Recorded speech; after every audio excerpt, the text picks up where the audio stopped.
Well, hello everyone. This is Mohammad Badruddin. Hope you guys are doing well. And extremely sorry for last 6 days because I was super busy in the conferences and I had to travel a lot in last few days. So very sorry for that. And just want to tell you that this channel is open to everyone who want to start or begin their career in pen testing or related domains. So here, as always, warning for you guys.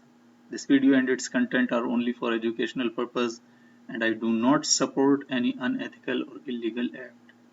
That being said, let's go to the lab for today. So as you know guys, I'm covering a series of Web Security Academy from Portsfigure, and today I'm going to solve another lab 4 from the access control module of server side topics. So let's jump to it. So for today, the lab is user role can be modified in user profile. So we already have some resources, for example, but and we also have many users to the users who access my web application, and I don't want every user get access to every resources. Okay, because we have some administrative privileges, we have some resources which can be accessed by only administrator. So what I will do, I will just categorize the users according to their role. Fine, like uh, people from role number 1 can access normal pages and they cannot access the administrative pages, right?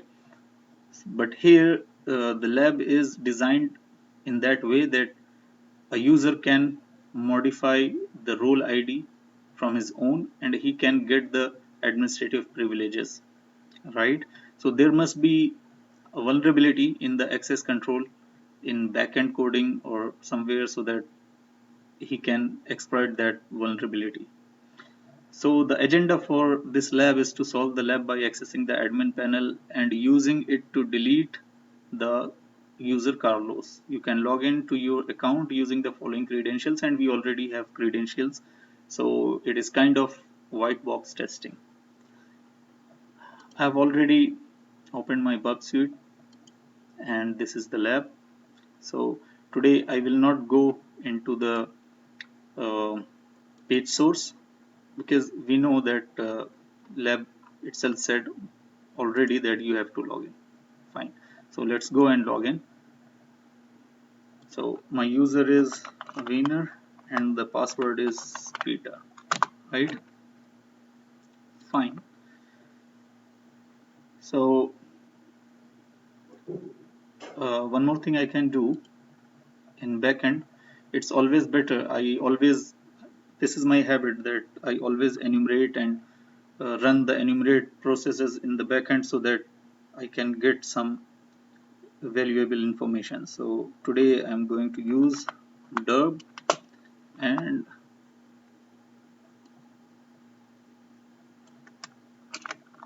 to see if there is something interesting for me. Okay, let it run and we can carry on with our process, right? Suppose we have admin directory or some admin page. Yes, we have, and it said that admin interface only available if logged in user is administrator. So I don't have the administrative privileges.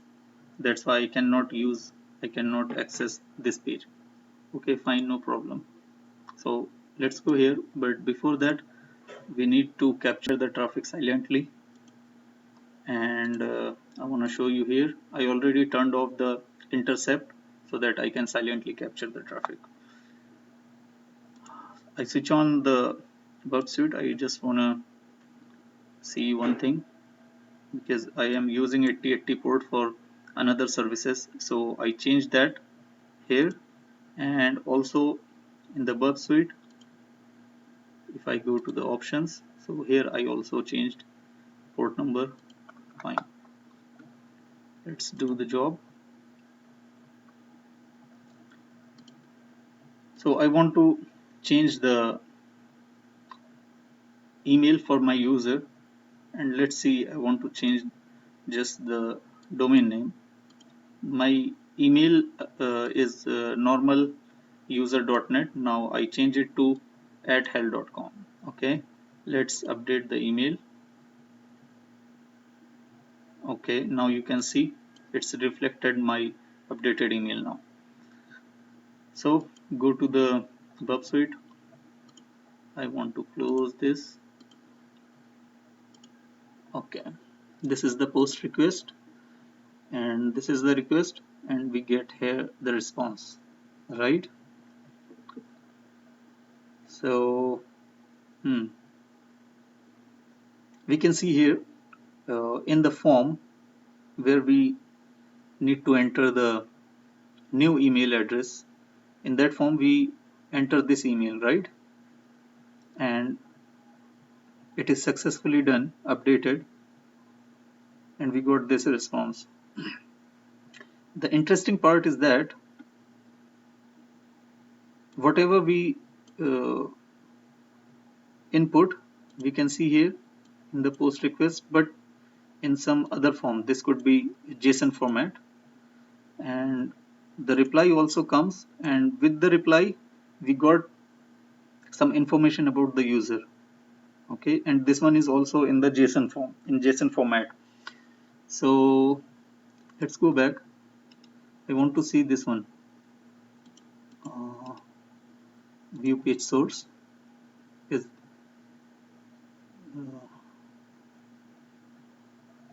okay. Okay, so this part is interesting for me.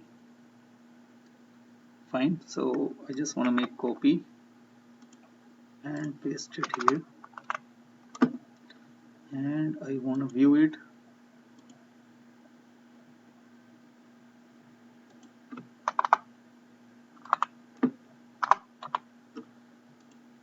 Okay, still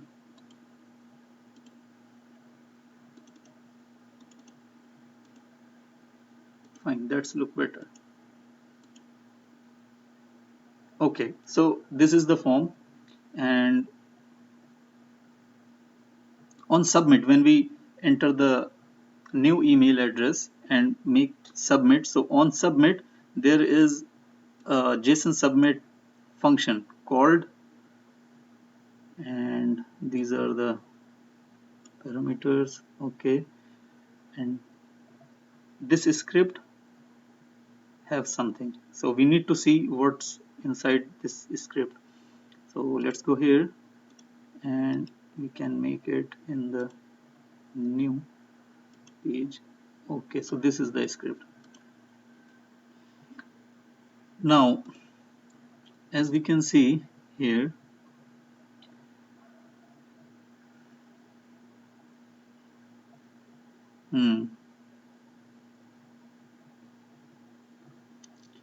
so in that response we can see if we change the email of user and click on update email button, at that time there is a function called JSON submit. Okay, after that there is a script named change email.js, and as well as the name is concerned, this script is gonna mess up something on update email functionality. So we already see that script, and let's what it's doing actually.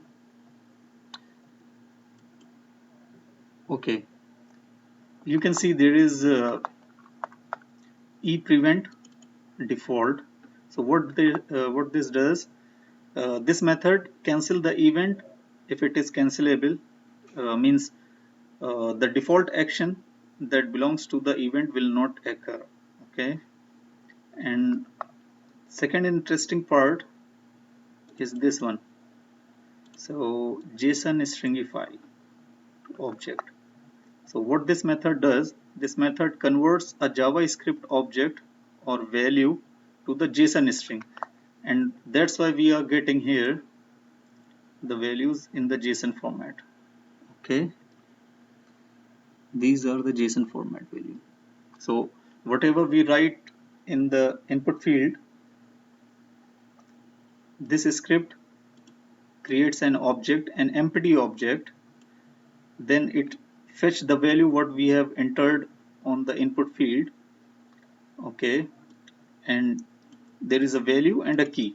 So suppose that there is a object like we can say car, and the car have some properties like its color, its company, okay, uh, like this front wheel car or the back wheel car. So these are the properties. So suppose that the car name is the key, and if the car is like Honda City, so Honda City is the value for that key.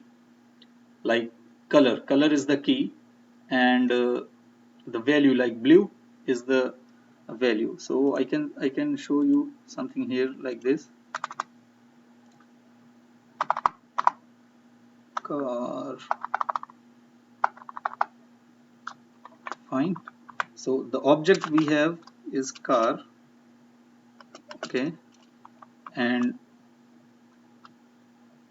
key like name, okay, is equal to suppose that Honda, and color is equal to blue, okay.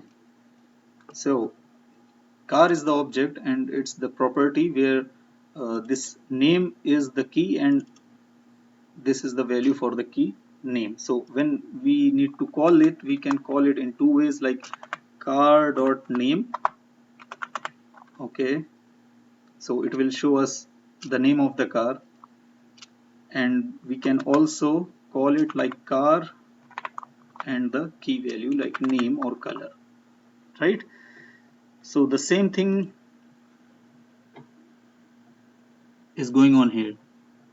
So it creates that object and it creates another variable, that is the form data or form element. Then for each value, okay, suppose that if there are many input fields, so we can use for each, so value and key, and then call the object with the key, so its value will be there, right? Then change change that key and its value into the JSON format for that object, okay, and then it will open a post request, and on load when we click it, it will check if object element means this key value if there with the object, so it will post our request and send the JSON data, right? I hope you understand this script, because this is the part where we can make our hand dirty. So let's go back, and now I'm sending this request to the repeater so that I can test this, right? If we send this request, it goes fine. So let's try to change the username. So suppose that here copy paste, and I want to change the username from Wiener to like Hellboy. What we got? Missing required parameter, because the required parameter is what? Required parameter is email, because here in this script it's also checking the key, email key must be here. And also if we go here and go to the page source, we come here, it said in the input required is email, type email and name email. So if email is not there, it will give you the error missing required parameter. Okay, fine. So what we can do, let's, because it is checking, okay, email must be there, so no problem, we make the email there, let email be there, and username is, what I did, Hellboy, And one more thing we need to put it here. Okay, comma. Fine. And now send. Okay, username is this. Means the username is not gonna change, right? Let's go here and refresh the page. Let's see what we have. Okay, our name is not changing. Next thing what we can do, let's remove this. Okay, fine. There is role ID which is 1. So maybe the users in the role ID 1 cannot, they are normal user and they cannot access the admin panel or admin pages. So I make it 2. Fine, because this is the integer value. This is the integer value, not a string. So let's go. Fine. So we can see now in the response we got role ID is 2. Let's see what we can do now. Fine, we got the admin panel because now our role ID is equal to the role ID of administrator. So delete the Carlos user and we are done. So thank you so much guys for watching this video, and whenever you watch the video, watch it completely so you can understand everything. If you have any query related to this video or from the previous video, please put your query in the comments, and thank you so much. Bye.